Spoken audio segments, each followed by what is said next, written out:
আসসালামু আলাইকুম। ফৌজদারি কার্যবিধির মধ্যে আপিল এবং রিভিশনের একটা নিষ্পত্তির সময়সীমা আছে।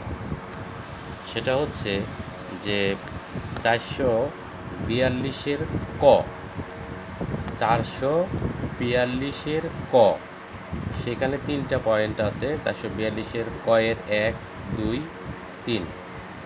তো একে বলছে আপিল নিষ্পত্তির সময় 90 দিন, আর 442-এর কয়ের দ্বিতীয় পয়েন্টে বলছে রিভিশন নিষ্পত্তির সময় 90 দিন।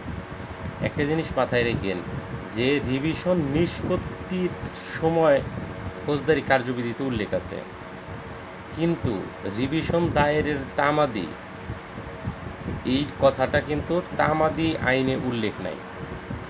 তামাদি আইনে তাহলে কি উল্লেখ আছে সময়ের বিষয়ে? যে আপিলের ন্যায় রিভিশন হবে। এটা বিভিন্ন নজির থেকে, হাইকোর্টের বিভিন্ন নজির থেকে পাওয়া যায় যে আপিল হয় দায়রাতে 30 দিন, হাইকোর্টে 60 দিন।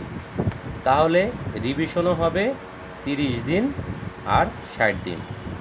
তাহলে রিভিশনের সময় পেলাম যে এটা তামাদি আইনে উল্লেখ নাই, কিন্তু যে আপিলের ন্যায়, তার মানে আপিলের সময় হচ্ছে 30 দিন 60 দিন, দায়রাতে 30 দিন, হাইকোর্টে 60 দিন, 154 অনুচ্ছেদ, 155 অনুচ্ছেদ।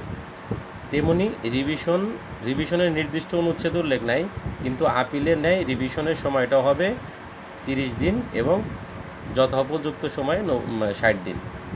আচ্ছা, কিন্তু ফৌজদারি কার্যবিধির মধ্যে রিভিশনের নিষ্পত্তির সময়টা উল্লেখ আছে, আপিলের নিষ্পত্তির সময়টা উল্লেখ আছে। সেখানে নোটিশ জারি হওয়ার পর থেকে 90 দিন এই কথাটা বলছে। যদিও ওইখানে দিন আছে, 3 নম্বর পয়েন্টে এসে বলছে, যদিও সেখানে দিন উল্লেখ আছে, কিন্তু হিসাব করার সময় হিসাব করতে হবে কর্মদিবস। আশা করি বিষয়টা বুঝতে পেরেছেন। আসসালামু আলাইকুম।